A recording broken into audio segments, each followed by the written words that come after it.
Dawn, June 6, 1944. The sea off Normandy was alive with thunder. Waves of landing craft charging toward a shoreline that looked peaceful from afar, but hid death behind every grain of sand. As the ramps dropped, hell opened up. Machine guns roared from hidden fortresses carved into the cliffs. Concrete bunkers, 6 feet thick, steel reinforced and perfectly placed, turned the beach into a killing field. For hours, it looked like no one could survive.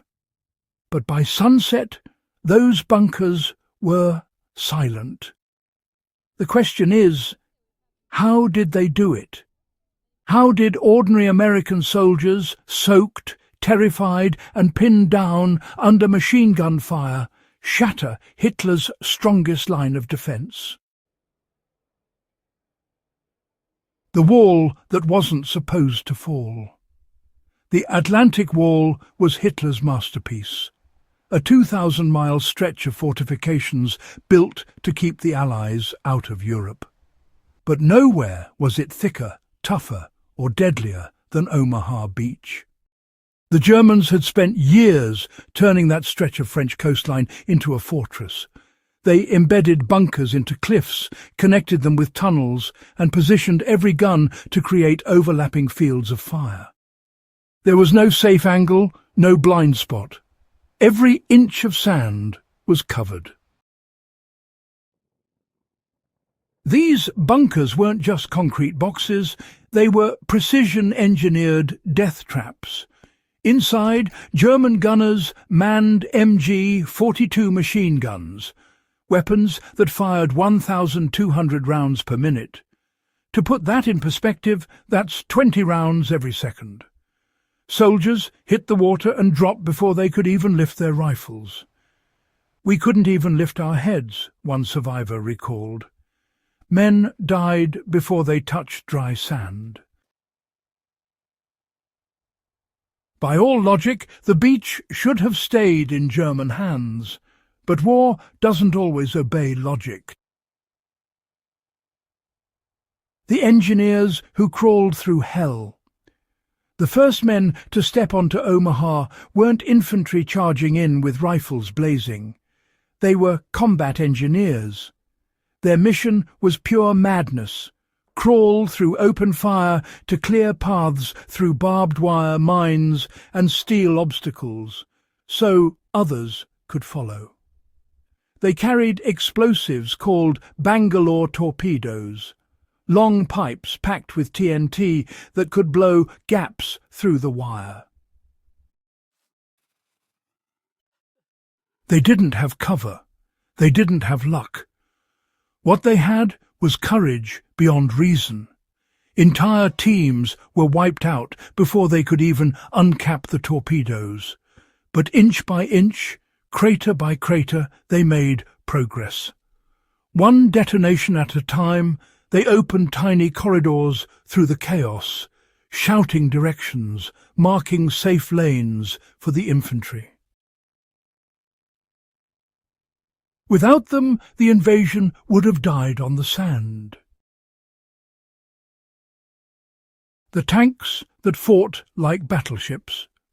The invasion plan had called for amphibious swimming tanks, Sherman DDs fitted with canvas screens and propellers, to arrive ahead of the infantry and blast the bunkers with 75mm shells. But, well, the sea had other plans. The waves were so rough that most of those tanks sank before reaching shore. Out of 29 sent toward one sector, only 2 made it. And yet those few Shermans that survived became legends. They roared up the beach through shell fire, treads grinding over wreckage, and aimed their guns directly into the narrow embrasures of the bunkers. They fired point blank over and over until the concrete cracked and steel bent inward. One crew got so close that the heat from a German gun's muzzle actually scorched their cannon barrel. It was brutal, risky, and devastatingly effective. Those few tanks turned the tide, punching holes where none existed before. The infantry who refused to die. Once the engineers cleared gaps and the tanks punched holes, the infantry moved in. But, there was no glory here, just crawling, bleeding and surviving. The big naval and air bombardments had barely scratched the bunkers. So it came down to small groups of men, crawling through dunes and shell craters, inching closer with grenades, flamethrowers and satchel charges.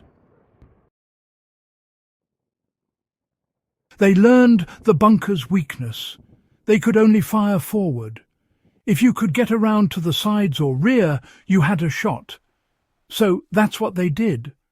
Soldiers sprinted through smoke, dove into trenches and tossed explosives into doorways. Some never came back. Others did. And when they did, they made every charge count. One veteran said, "It wasn't Hollywood. It was one man at a time, crawling forward until someone got lucky." That's how the first bunkers fell. Not from overwhelming firepower, but from raw, relentless will. The destroyers that risked it all. While chaos raged on shore, something extraordinary happened offshore. American destroyers, ships like the USS Satterlee and USS McCook, defied orders and moved closer to the beach, so close their hulls scraped the sandbars. They risked running aground just to get a better shot at the bunkers. At ranges of less than 800 yards, their 5-inch guns fired directly at the concrete strongholds. Sailors aimed by eye, spotting the flashes of German guns and firing until those flashes went dark. "We were so close," one sailor recalled, "you could see the concrete cracking." That daring act gave the men on the beach the break they needed. Each shell smashed another hole in the wall. Each moment bought time for the infantry to climb higher and push harder. The turning point on the beach of death. By mid-afternoon, after hours of slaughter, a few key bunkers began to fall. Once one collapsed, it opened a gap. Once a gap opened, men rushed through it. And once they got behind the German lines, everything changed. American troops started turning captured guns inland, firing on the enemy from their own fortifications. German defenders, blinded by smoke and confusion, suddenly found themselves under attack from the rear. One German officer later wrote, "Our concrete walls held against shells, but not against men who refused to stop coming." It wasn't strategy that won Omaha Beach. It was stubborn, unbreakable human will. The price of breaking the wall. By the end of June 6, 1944, Omaha Beach was in American hands. But the cost was staggering.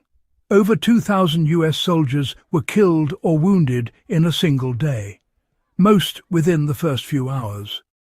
The sand was red, the sea was full of bodies, and the air smelled of smoke and salt and blood. The Atlantic Wall, that colossal project that had drained Hitler's resources and manpower for years, had crumbled in less than 24 hours. It wasn't defeated by technology or overwhelming force, but by men who refused to quit, who crawled through hell and kept moving forward, one grenade at a time. It was and still is one of the most incredible testaments to courage ever recorded in modern warfare. You know, Hollywood loves to show D-Day as a cinematic charge, soldiers running through explosions in perfect rhythm. But honestly, the real story is far grittier, far more human. Omaha wasn't won by grand strategy. It was won by the engineers who crawled through barbed wire, the tank crews who stared down bunkers at point-blank range, and the sailors who risked their ships in shallow surf. The Atlantic Wall didn't fail because of cracks in the concrete. It failed because of cracks in the idea that fear could stop determination. That's the real legacy of Omaha Beach. The lesson that no wall, no fortress, no empire can stand forever against the will of men who refuse to stop coming. This was the Forgotten War Fronts, bringing you the battles history tried to bury, and the courage we should never forget. If you found this story powerful, make sure to subscribe, share, and join our growing community. Because some wars are just too important to forget. And we're here to make sure you never do.